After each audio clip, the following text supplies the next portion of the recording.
Welcome to ABN and PRR College online classes. This session is for first BSc Biotechnology students. So coming to the session, today's topic is emerging and re-emerging viruses. So emerging and re-emerging viruses అండి. So emerging and re-emerging viruses లో మళ్ళీ మీకు సిలబస్లో చూసుకుంటే కనుక dengue virus అని ఇచ్చాడు. So emerging and re-emerging viruses-లోనే డెంగ్యూ వైరస్ కూడా వస్తుందన్నమాట. సో ఓకేనండి. So this is from unit 2 నుంచి. సో వన్స్ మీరు సిలబస్ చెక్ చేసుకుంటే ఎమర్జింగ్ అండ్ రీఎమర్జింగ్ వైరసెస్కి ఎగ్జాంపుల్ కింద డెంగ్యూ వైరస్ అని ఇచ్చాడు. So we discuss about dengue disease. So comings to that, so మనకి తెలిసింది ఏంటి అంటే చాలా వైరసెస్ అనేవి హ్యూమన్స్ని అటాక్ చేసి డిసీజెస్ అనేవి కాజ్ చేస్తాయి. సో కొన్ని వైరసెస్ అనేవి ఏంటి అంటే డిసీజ్ని కాజ్ చేసిన తర్వాత అవి మళ్ళీ ఆ డిసీజ్ అనేది మనకి మళ్ళీ రాదండి. సో ఎప్పటికో కానీ మళ్ళీ పాపులేషన్లోకి ఆ డిసీజ్ అనేది కనిపించదు. కొన్ని వైరసెస్ అనేవి కొత్త డిసీజెస్ని సృష్టిస్తూ ఉంటాయి అన్నమాట. సో అలాగా మనకి డిఫరెంట్ టైప్స్ కింద డివైడ్ అయ్యి ఉంటాయి. సో ఎమర్జింగ్ అండ్ రీఎమర్జింగ్ అంటే ఏంటి అంటే, so emerging infections diseases are those due to newly identified and previously unknown infections which cause public health problems either locally or internationally. So emerging viruses ante these are newly identified, so కొత్తగా identify చేసిన diseases and these are not previously unknown. So ఇవి ప్రీవియస్గా మనకి తెలిసిన diseases కాదనమాట. So ఇవి కొత్త diseases కొత్తగా వస్తాయి. అండ్ ప్రీవియస్గా మనకి అంటే ప్రీవియస్ ఇయర్స్లో కానీ లేకుంటే ప్రీవియస్ డెకేడ్స్లో కానీ ఈ డిసీజెస్ అన్నవి మనకి ఎగ్జిస్టెన్స్లో ఉండవన్నమాట. సో కొత్తగా వచ్చే డిసీజెస్ని ఏమంటాము అంటే ఎమర్జింగ్ ఇన్ఫెక్షువస్ డిసీజెస్ అని అంటాము. So for example HIV or newly అయితే కోవిడ్. సో ఇలాగా డిఫరెంట్ ఎగ్జాంపుల్స్ మనము ఎబోలా కానీ, సో ఇలా మనము డిఫరెంట్ ఎగ్జాంపుల్స్ని ఇవ్వచ్చు. So these are all newly identified, so కొత్తగా ఐడెంటిఫికేషన్ చేసిన డిసీజెస్ అన్నమాట. సో అలాగే and reemerging infectious diseases are those due to reappearance and increase of infection which are known but had formerly fallen to levels so low and that they were no longer considered a public health problem. So reemerging diseases అంటే ఏంటి అంటే already వచ్చిన infection అన్నది మళ్ళీ కొత్తగా కొత్తగా మళ్ళీ reappearance అది జరిగి ఇన్ఫెక్షన్ లెవెల్స్ అనేవి ఇంక్రీజ్ అవుతాయి. ఓకేనండి. ఇన్ఫెక్షన్ లెవెల్స్ అనేవి ఇంక్రీజ్ అయ్యి మళ్ళీ ఇన్ఫెక్షన్ లెవెల్స్ అనేవి ఫాల్ డౌన్ అయిపోతే మళ్ళీ కొంతకాలానికి మళ్ళీ డిసీజెస్ అనేవి మళ్ళీ వచ్చే ఛాన్సెస్ ఉందన్నమాట. సో లేటెస్ట్గా మనం తీసుకుంటే కనుక టీబీ, కలరా, డెంగ్యూ. సో ప్రెసెంట్ డేస్లో డెంగ్యూ కేసెస్ అనేవి చాలా ఎక్కువ ఉన్నాయి. సో ఆల్రెడీ డెంగ్యూ అనేది ఎప్పుడో వచ్చింది. సో ఇప్పుడు మళ్ళీ మనకి కొత్తగా ఈ డెంగ్యూ ఇన్ఫెక్షన్స్ అనేవి ఎక్కువైనాయి అనమాట. సో ఆల్రెడీ ప్రీవియస్గా ఉన్నవి మళ్ళీ తగ్గిపోయి మళ్ళీ మనకి ఏమవుతున్నాయి, కొత్తగా ఇవి ఇన్ఫెక్షన్ అనేది ఇంక్రీజింగ్ లెవెల్స్లో పెరుగుతున్నాయి అనమాట. So that is the emerging and reemerging virus diseases అనమాట. అంటే ఎమర్జింగ్ అంటే మనకి కొత్తగా ఐడెంటిఫికేషన్ చేసినవి. సో రీఎమర్జింగ్ అంటే ఆల్రెడీ ఉన్నవి రీఅపియరెన్స్ అన్నవి జరుగుతూ ఉంటాయి అనమాట. సో రీఅపియరెన్స్ అయ్యి కేసెస్ అన్నవి ఇన్ఫెక్షువస్ లెవెల్స్ అనేవి ఇంక్రీజ్ అవుతూ ఉంటాయి. అండ్ సడన్గా మళ్ళీ ఇంక్రీజ్ అయిన ఇన్ఫెక్షన్ లెవెల్ అనేది ఫాల్ డౌన్ అవ్వే ఛాన్సెస్ ఉంటాయి అనమాట. So what are the factors which are responsible for the emerging and reemerging infectious diseases. So ఈ ఎమర్జింగ్ అండ్ రీఎమర్జింగ్ డిసీజెస్ రావడానికి ఫ్యాక్టర్స్ కారణాలు ఏంటి? సో కారణాలు ఏంటి అంటే one is unplanned and under planned urbanisation. So unplanned and under planned urbanisation. So uncontrolled urbanisation అనేది population displacement అనేది ఎక్కువగా ఉంటుంది. ఓకేనండి. అంటే అర్బనైజేషన్ అనేది ఇంక్రీజ్ అవుతూ ఉంటుంది. సో ఆ ఇంక్రీజ్ అయిన అర్బనైజేషన్ అంటే డెవలపింగ్ అన్నది అన్ప్లాన్డ్గా.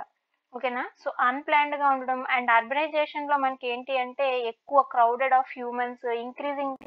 సో ఎక్కువ క్రౌడెడ్గా ఉంటారనమాట. అంటే ఇరుకుగా చాలా గుంపులుగా ఉండడం వల్ల దానివల్ల ఏమవుతుంది అంటే increase exposing to micro organisms. So it may leads to increased exposure of micro organisms. So ఎక్కువ ఫర్ సపోజ్ పెద్ద సిటీస్ కానీ టౌన్స్ కానీ తీసుకున్నాము అనుకోండి. సో దానివల్ల ఏమవుతుంది అంటే తొందరగా ఇన్ఫెక్షన్స్ అన్నవి పక్కన వాళ్ళకి ఇన్ఫెక్ట్ అయ్యే ఛాన్సెస్ ఉంది. ఎందుకంటే దగ్గరగా ఉంటారు కాబట్టి. సో, వాళ్ళ ఇళ్ళనేవి దూరంగా ఉండవు. పక్కన చాలా ఇరుకిరుకుగా ఉండడం వల్ల మనకేమవుతుంది అంటే ఇన్ఫెక్షన్ లెవెల్స్ అన్నవి ఎక్కువగా ఉంటాయన్నమాట. సో, పాపులేషన్ ఎక్కువగా ఉండడం వల్ల పూర్ శానిటైజేషన్ గాని, నెక్స్ట్ అలా ఎక్కువ పాపులేషన్ ఉండడం వల్ల గాని, మనకి ఈ అండర్ ప్లాన్డ్ అర్బనైజేషన్ వల్ల ఈ డిసీజెస్ అన్నవి ఎక్కువ రావడం జరుగుతుందనమాట. అండ్ ఇంకొకటొచ్చి పూర్ శానిటేషన్. సో, శానిటేషన్ అనేది సరిగ్గా ఉండకపోవడం. లైక్ డ్రైనేజెస్ సిస్టమ్ కానివ్వండి, లేకుంటే వేరే వేరే ఆహ్, ఆహ్, చుట్టూ ఉన్న ఎన్విరాన్మెంట్‌ని శానిటైజ్ చేసుకోవడం కానీ, సో, ఇవన్నీ సరిగ్గా లేకపోవడం వల్ల కూడా మైక్రోబియల్ పాపులేషన్ అన్నది ఎక్కువగా పెరిగే ఛాన్సెస్ ఉందనమాట. సో, అవి గానీ, లేకుంటే డ్రైనేజ్ సిస్టమ్‌లో ఉండే మస్కిటోస్ వలన గానీ, సో, డిఫరెంట్ పారాసైట్స్ అన్నవి మనకి ఎక్స్‌పోజ్ అయ్యే ఛాన్సెస్ ఎక్కువగా ఉంటుందనమాట. Poor sanitisation. And climate and environmental changes. So, క్లైమేట్‌లో చేంజెస్ రావడం వల్ల, so, climate and environmental changes అంటే మెయిన్‌గా డిఫారెస్టేషన్. సో, ఎక్కువ అర్బనైజేషన్ చేయడానికి ఏం చేస్తున్నారు అంటే డిఫారెస్టేషన్ అనేది చేయడం జరుగుతుంది. అంటే ఫారెస్ట్స్‌ని కట్ చేసి ఆ ఏరియాస్‌ని డెవలప్ చేయడం జరుగుతుంది. సో, అక్కడ ఫారెస్ట్స్‌ని గాని కట్ చేయడం వల్ల ఏమవుతుంది అంటే ఎప్పటినుంచో అక్కడ కొన్ని మైక్రో ఆర్గానిజమ్స్ అనేవి ఆ సాయిల్‌లో అలా ఉండిపోవడం వల్ల అవి ఎయిర్‌కి ఎక్స్‌పోజ్ అయ్యి హ్యూమన్స్‌కి అటాక్ అయ్యే ఛాన్సెస్ ఎక్కువుంటుంది. అండ్ గ్లోబల్ వార్మింగ్ వల్ల కూడా మనకి some of the viruses can change their behaviour. So, global warming వల్ల కూడా మనకి ఇండైరెక్ట్ ఎఫెక్ట్ అన్నది చూపిస్తుందనమాట. సో, డిసీజెస్ మీద ఇండైరెక్ట్ ఎఫెక్ట్ అన్నది మనకి గ్లోబల్ వార్మింగ్ కూడా చూపిస్తుంది. So, this is climatic and environmental changes and resistant to antibiotics. So, one of the main important is resistance to antibiotic. So, resistance to antibiotic అంటే ఇక్కడ pathogens అన్నవి వేసుకునే డ్రగ్‌కి రెసిస్టెంట్‌గా అయిపోతున్నాయి. సో, ఇక్కడ ఏమవుతుందంటే యాంటీమైక్రోబియల్ డ్రగ్స్ అన్నవి సరైన ప్రిస్క్రిప్షన్ లేకుండా, సరైన గైడ్‌లైన్స్ లేకుండా యూజ్ చేయడం వల్ల, అంటే ఏదైనా ఒక యాంటీబయాటిక్ మీరు యూజ్ చేశారనుకోండి, కంటిన్యూగా యాంటీబయాటిక్ యూజ్ చేస్తే మీ బాడీ అన్నది యాంటీబయాటిక్‌కి అలవాటయిపోతుంది. సో, ఏదన్నా ఆ యాంటీబయాటిక్‌కి సంబంధించిన డిసీజ్ వచ్చినప్పుడు మీరు ఆ యాంటీబయాటిక్ యూజ్ చేస్తే, ఆ డిసీజ్ మీద ఆ యాంటీబయాటిక్ అనేది వర్క్ చేయదనమాట. సో, అక్కడ ఏమవుతుంది అంటే ఎక్కువగా యూజ్ చేయడం వల్ల ఆ బ్యాక్టీరియా అన్నది లేకుంటే పర్టిక్యులర్ వైరస్ అన్నది ఏమవుతుంది అంటే ఆ డ్రగ్‌కి రెసిస్టెంట్ అయిపోతుంది. అంటే ఆ డ్రగ్‌ని తట్టుకోగలిగే కెపాసిటీ దానికుంటుందనమాట. సో, దానివల్ల ఆ డ్రగ్ దాని మీద ఎఫెక్ట్ చూపించదు. సో, ఇలా inappropriate use of antimicrobial drugs వల్ల ఏంటి అంటే వైరసెస్ గానీ, లేకుంటే బ్యాక్టీరియాస్ గానీ ఏమవుతున్నాయంటే pathogenic resistance. So, resistance to pathogens అన్నమాట. So, those drugs are resistance to pathogenic. So, దీనివల్ల ఏమవుతుంది అంటే తొందరగా తగ్గే ఛాన్సెస్ అనేవి తక్కువుంటాయి. అండ్ మళ్ళీ ఆ బ్యాక్టీరియా ఆ డ్రగ్‌కి రెసిస్టెంట్ అవ్వడం వల్ల కొత్త డ్రగ్ అనేది కనుక్కోవాల్సిన అవసరం వస్తుంది. సో, ఆ డ్రగ్ అనేది దాని మీద ఎటువంటి ఎఫెక్ట్ చూపించకపోవడం వల్ల మళ్ళీ ఇంకొక కొత్త డ్రగ్ అనేది కనిపెట్టాల్సిన అవసరం ఉంటుందన్నమాట. And these are the factors which are responsible for the emerging and re-emerging infections of infectious diseases. So, unplanned and underplanned urbanization, poor sanitation, and climate, environmental changes, and last one is resistance to antibiotics. So, next వచ్చి దీంట్లోనే dengue virus example ఇచ్చాడండి. మీ సిలబస్‌లో చూసుకుంటే గనక దీంట్లో మీకు dengue వైరస్‌ని example కింద ఇచ్చాడు. ఎమర్జింగ్ అండ్ రీఎమర్జింగ్ వైరసెస్‌లోని డెంగ్యూ వైరస్‌ని మీకు ఎగ్జాంపుల్ కింద ఇచ్చాడు. So, this is the example for reemerging virus అండి. సో, డెంగ్యూ అనేది రీఎమర్జింగ్ వైరస్‌కి మీకు ఎగ్జాంపుల్ అనమాట. So, comings to that dengue virus is the cause of dengue fever. So, dengue virus వల్ల వచ్చేది ఏంటి అంటే డెంగ్యూ ఫీవర్ అనేది వస్తుంది. So, we are all know that it's a viral disease and which is spread by the mosquito. So, ఇది ఒక viral disease and దేనివల్ల spread అవుతుంది అంటే మస్కిటో వల్ల స్ప్రెడ్ అవుతుందండి. సో, డెంగ్యూ వైరస్ అనేది డెంగ్యూ ఫీవర్‌ని కాజ్ చేస్తుంది. So, dengue is a mosquito-borne viral infection found in tropical and subtropical climates. So, dengue అన్నది mosquito borne viral infection. And ఇది ఎక్కడ మనం ఎక్కువ చూస్తాము అంటే ట్రాపికల్ అండ్ సబ్ ట్రాపికల్ ఏరియాస్లో మనము ఈ డెంగ్యూ వైరస్ని ఎక్కువగా చూస్తామన్నమాట. So comings to the cause to agent, it is a single stranded RNA virus belongs to the family Flaviviridae and the genus Flavivirus. So ఇది single stranded RNA virus. So viruses అన్నీ కూడా మనకి ఎలా ఉంటాయి అంటే ఆర్ఎన్ఏతో ఉంటాయి and it is single stranded. So దీని యొక్క వైరస్ ఆర్ఎన్ఏ ఎలా ఉంటుంది, సింగిల్ స్ట్రాండెడ్గా ఉంటుంది. అండ్ ఇది ఏ ఫ్యామిలీకి సంబంధించింది అంటే ఫ్లావివిరిడేకి సంబంధించింది. అండ్ దీని జీనస్ వచ్చి ఫ్లావి వైరస్ అండి. And inside the virus is a nucleocapsid. So virus లోపల మనకి న్యూక్లియో క్యాప్సిడ్ ఉంటుంది which is made up of viral genome and C protein.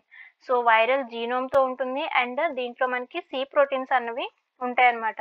So again the dengue virus has 4 serotypes అండి. 4 సీరోటైప్స్ ఉంటాయి ఇందులో మనకి. అంటే ఈ సీరోటైప్ని బట్టి మనకి ఇన్ఫెక్షస్ లెవెల్స్ అన్నవి కానీ సిమ్టమ్స్ అన్నవి కానీ ఉంటాయి అన్నమాట. సో ఇందులో సీరోటైప్ వచ్చి 4 టైప్స్ అని చెప్పుకున్నాం కదా. అవేంటి అంటే dengue 1, 2, 3 and 4. So dengue 1, dengue 2 and dengue 3 and dengue 4. So these are the 4 serotypical dengue viruses. So ఇక్కడ inside the virus is a nucleocapsid which is made up of viral genome and a C protein. So virus లోపల మనకి nucleocapsid ఉంటుంది, అది viral జీనోమ్తోను and C proteins అనేవి ఉంటాయి అన్నమాట. And nucleocapsid is surrounded by A membrane call viral envelope. So nucleocapsid చుట్టూ మనకి ఏముంటుంది అండి, వైరల్ ఎన్వలప్ అనేది ఉంటుంది అనమాట. సో నెక్స్ట్ వచ్చి epidemiology. So that is about cause to agent అండి. సో కాజ్ టు ఏజెంట్లో మనము ఆర్ఎన్ఏ వైరస్ అని చెప్పుకున్నాము అండ్ దాని ఫ్యామిలీ, దాని జీనస్ అండ్ న్యూక్లియో క్యాప్సిడ్ ఉంటుంది అన్నాము, ఎన్వలప్ ఉంటుంది and nucleocapsid is made up of viral genome and C proteins. So comings to the epidemiology. So ఎపిడెమాలజీలో ఏంటి అంటే the virus is transmitted by female mosquitoes. So మనకి virus అనేది ఎలా transmit అవుతుంది, మెయిన్గా ఫీమేల్ మస్కిటోస్. సో ఫీమేల్ మస్కిటోస్తో మనకి వైరస్ అన్నది ట్రాన్స్మిట్ అవ్వడం జరుగుతుంది. సో దాని యొక్క నేమ్ వచ్చి ఏంటంటే మెయిన్లీ ఆఫ్ స్పీషియస్ ఎడిడెస్ ఎజైప్టిట్ అండి. So this is the virus which is this is the female mosquito which can spread or which can transmit the dengue virus. So ఈ ఫీమేల్ మస్కిటో వల్లనే మనకి ఈ డెంగ్యూ వైరస్ అనేది transmit అవ్వడం జరుగుతుంది అనమాట. And the virus transmitted to humans via the bite of infected mosquito. So ఇది ఎలా ట్రాన్స్మిట్ అవుతుంది అంటే ఇన్ఫెక్టెడ్ మస్కిటో ఏదైతే వైరస్ని క్యారీ చేస్తుందో, ఏ మస్కిటో అయితే వైరస్ని క్యారీ చేస్తుందో, సో ఆ మస్కిటో అన్నది హ్యూమన్స్ని కుట్టడం వల్ల సో దాంట్లో ఉండే వైరస్ అనేది హ్యూమన్స్లోకి ఇంజెక్ట్ అయ్యి వైరస్ అనేది రావడం, అంటే వైరస్ అనేది హ్యూమన్స్కి ఎఫెక్ట్ అవ్వడం జరుగుతుంది అనమాట. And one more thing, these mosquitoes are also vectors of chikungunya, yellow fever and Zika virus. So ఇదే మస్కిటో డెంగ్యూ వైరస్నే కాదు, it can also act as a vector of chikungunya, yellow fever and Zika virus. So ఈ వైరసెస్ని కూడా ఈ mosquito transmit చేయడం జరుగుతుందన్నమాట. And a pregnant woman already infected with dengue can pass the virus to her fetus during pregnancy or around the time of birth. So pregnant women కనుక ఈ వైరస్కి expose అయితే సో బేబీకి వచ్చే ఛాన్సెస్ ఉన్నాయి and pregnancy టైంలో బేబీకి వచ్చే ఛాన్సెస్ కూడా ఎక్కువగా ఉన్నాయన్నమాట. సో ఇక్కడ మనకి మస్కిటోస్ అనేవి మనకి మెయిన్గా ఎలా ఇన్ఫెక్ట్ చేస్తాయంటే మస్కిటోస్ బికెమ్ ఇన్ఫెక్టెడ్. సో హ్యూమన్స్ని ఏ మస్కిటో అయితే ఇన్ఫెక్ట్ అయిందో ఆ మస్కిటో హ్యూమన్స్ని బైట్ చేయడం వల్ల, కుట్టడం వల్ల ఈ ఇన్ఫెక్షన్ అనేది వస్తుందన్నమాట. అలాగే ఇన్ఫెక్ట్ అయిన హ్యూమన్స్ ఉన్నారు కదా, అంటే వైరస్ ఎఫెక్ట్ అయిన humans, so already dengue fever వచ్చిన హ్యూమన్స్ ఉన్నారు. సో ఆ హ్యూమన్స్ని ఈ మస్కిటో వైరస్ లేని మస్కిటో కుడితే కనుక ఆ వైరస్ అనేది ఆ మస్కిటోలోకి ట్రాన్స్మిట్ అయ్యే ఛాన్సెస్ ఉందన్నమాట. So it's like A cycle, humans నుంచి మస్కిటో నుంచి హ్యూమన్స్కి, మళ్ళీ హ్యూమన్స్ నుంచి మస్కిటోకి, ఇలాగా ఈ వైరస్ అనేది ట్రాన్స్మిట్ అవుతూ ఉంటుందన్నమాట. So this is epidemiology. And next వచ్చి ప్యాథోజెన్సిస్. సో ప్యాథోజెన్సిస్ అంటే సిమ్టమ్స్ ఏంటి? So the disease may occur in 2 forms. So మనకి డెంగ్యూ వైరస్ డిసీజ్ అనేది 2 ఫార్మ్స్‌లో ఉంటుందండి. One is classical dengue fever and another is haemorrhagic dengue fever. So ఒకటి classical, ఇంకోటి haemorrhagic dengue fever. So first the classical. So this usually effect older children and adults. So ఇది ఎక్కువ ఎవరికి వస్తుంది అంటే చిల్డ్రన్స్‌కి అండ్ అడల్ట్స్‌కి. ఓకేనండి. చిన్న పిల్లలకి అండ్ అడల్ట్స్‌కి మనకి ఎక్కువ ఈ వైరస్ రావడం అనేది జరుగుతుందనమాట. సో దీన్ని ఎలా క్యారెక్టరైజ్ చేస్తాము అంటే it was characterised by fever, headache, pains in muscles, bones. So fever, headache, rashes. So body మీద ర్యాషెస్ వస్తాయండి. అంటే చిన్న చిన్న రెడ్ కలర్‌లో ఉన్న దద్దుర్లు గానీ, లేకుంటే రెడ్ కలర్‌లో ఉన్న పొక్కులు అంటే ర్యాషెస్ గానీ రావడం జరుగుతుంది. And pain in muscles and bones. Pains వస్తాయి. బాడీ పెయిన్స్ ఉంటాయి. And the incubation period is 5-8 days. So మనకి ఇన్ఫెక్షన్ అనేది ఎప్పుడొస్తుంది అంటే 5-8 డేస్‌లో మనకి ఇన్ఫెక్షన్ వచ్చిన తర్వాత సిమ్టమ్స్ రావడం జరుగుతుంది. And the main disadvantage of this viral fever is platelets count అన్నది డౌన్ అయిపోతూ ఉంటుందనమాట. సో వెనెవర్ మనకి ఎప్పుడైతే బ్లడ్‌లో ప్లేట్లెట్స్ కౌంట్ అన్నది డౌన్ అయిపోతూ రావడం జరుగుతుందో అప్పుడు మనకి బాడీ మీద రెడ్ కలర్ ర్యాష్ అన్నది రావడం జరుగుతుందండి. రెడ్ కలర్ దద్దుర్లాగా లేకుంటే రెడ్ కలర్‌లోనే చిన్న చిన్న పుక్కుల్లాగా రావడం జరుగుతుందనమాట. సో ఈ ఫీవర్ వచ్చినప్పుడు అలా వస్తే గనక మనకి బాడీలో ప్లేట్లెట్స్ కౌంట్ అనేది తగ్గిపోవడం జరుగుతున్నట్టు. ఓకేనా? So this is classical dengue fever and ఎక్కువగా కూడా మనకి క్లాసికల్ డెంగ్యూ ఫీవరే వస్తుంది. అండ్ నెక్స్ట్ వచ్చి haemorrhagic dengue fever. So these 2 types are based on serotype అండి. అంటే ఏ వైరస్ ఏ సీరోటైప్‌కి సంబంధించిందో దాన్ని బట్టి ఈ 2 టైప్స్ అనేవి ఉంటాయన్నమాట.